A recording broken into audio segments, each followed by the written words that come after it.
yes, Space Force is cool, but you could have just taken Michael Scott and put him in space. I would have watched that show. What is up, Netflix fans? Welcome back to my channel. Today we are talking Space Force Season 2. The comment section is your place to talk about this show, whether you liked it or not.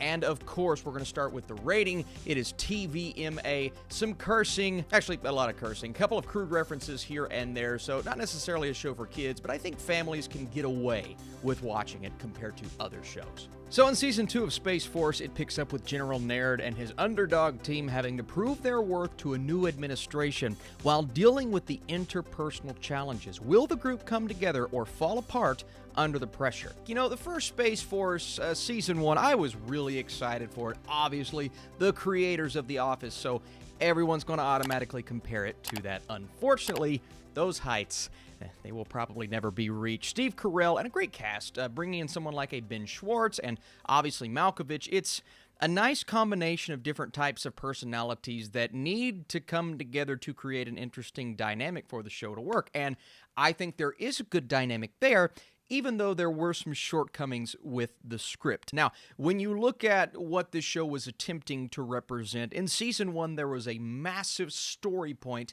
that they were on their way towards with every episode, an end goal, if you will. And I thought the overarching story was really nice. My big issue with Season 1 is that it didn't quite work in terms of the humor. The comedy wasn't there like it needed to be. And so because of that, you know, episode by episode, it continues to go by. I'm sitting there going, well, the story's interesting, and I love the actors, but why do I not care about these characters as much as I should? And I kept asking myself that with every episode. The show as a whole was fine, but with lofty expectations, you know, you're not going to be thrilled. I don't know if fine's going to cut it. I saw a lot of very angry responses to Season 1, and understandably so, because it was a bit of a disappointment, but potential. And I made sure to say that in my review. If Season 2 is a hit, this show has even more potential and could continue on. Now, let's go ahead and get this out of the way. I feel as if Season 2 does certain things better, but I also feel like Season 2 has one major issue that keeps it from reaching its full potential. And my issue with Season 2 was actually what I really liked about Season 1. There isn't really something that they're building towards in Season 2. It feels like they're kind of going towards the Office formula with Space Force, which, you know, again, if we wouldn't have had Season 1 with this overarching goal, then I would have been thrilled about if that would have been what Season 1 was. But now that we have established Season 1, and in the first episode of Season 2, there is a goal, but instead of following one distinct path, even though we've set a goal for ourselves, we kind of go off in different directions and follow these storylines that just maybe aren't as interesting as they're trying to be. Now, within that, if you can look at the characters, the dynamics, one in particular, Naird and his daughter, which I thought was the through line of Season 2, and the fact that the humor is better. What this season is mainly about, General Naird and his team, they are supposed to be proving their worth. With all of the fallout of the events of Season 1, you know, how are they going to come together and show everybody that they should be a thing? At one point he says, I'll give you 5 to 6 months. He says, I'll do it in 4.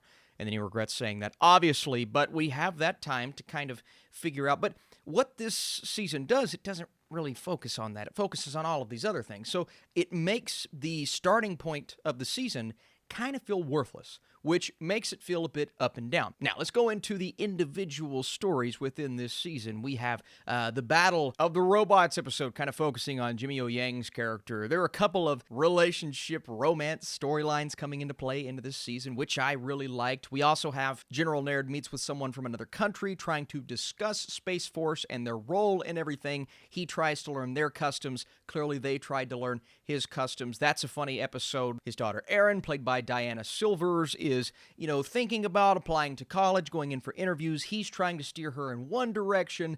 Dr. Adrian, played by John Malkovich, is trying to steer her in another direction. So a lot of things going on within their personal lives, and the dynamics between he and Adrian and he and Erin and what's going on virtually with Maggie will flash back to Lisa Kudrow every now and then after what happened in Season 1. So it's a lot more of that and a lot less of the overarching thing. So I will say Season 2 is much more scaled back than Season 1. And that point right there, I really appreciate that. There's some charm that come from these dynamics, relationships, but the most important thing here is I think the humor in season 2 is much more laid back. It's less forced than in season 1. Now, I was kind of rolling my eyes in the first episode. I'm like, oh, okay, here we go again. It's kind of the same old thing, but there were some jokes, some moments where I'm like, okay, all right, and that continued throughout the season. Now, do all of them hit?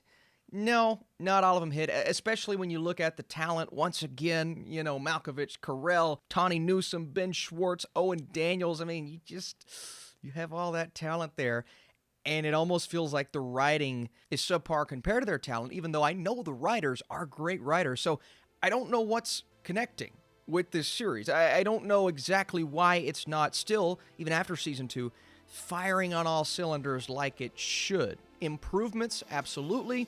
Couple of things I wish they would have done better. It does feel a bit aimless. I don't want to use the word directionless at times, but they're not building towards something. It doesn't feel as important. So clearly my thoughts are just like, I just wanted Space Force to be, that show on TV, and it hasn't been that, even after season 2. But definitely some things to smile about with this season. Before I give you my score, if you're here and you like these Netflix reviews, be sure to drop that thumbs up down below. This time around, the structure is quite different. This benefits the series, but it is still falling short of potential. The characters, they're getting better, though. My score is a 60%. I'm still right on that line of enjoying a lot, but certain things. So we'll just have to see where it goes. Are we getting a season 3? And if we do get a season 3, do you believe it continues to stay, whatever you want to call it, on the right track? This is a difficult one for me, man, because I just expected so much from Space Force. So I would love to know where you guys fall. Appreciate you for watching. I'll see you soon.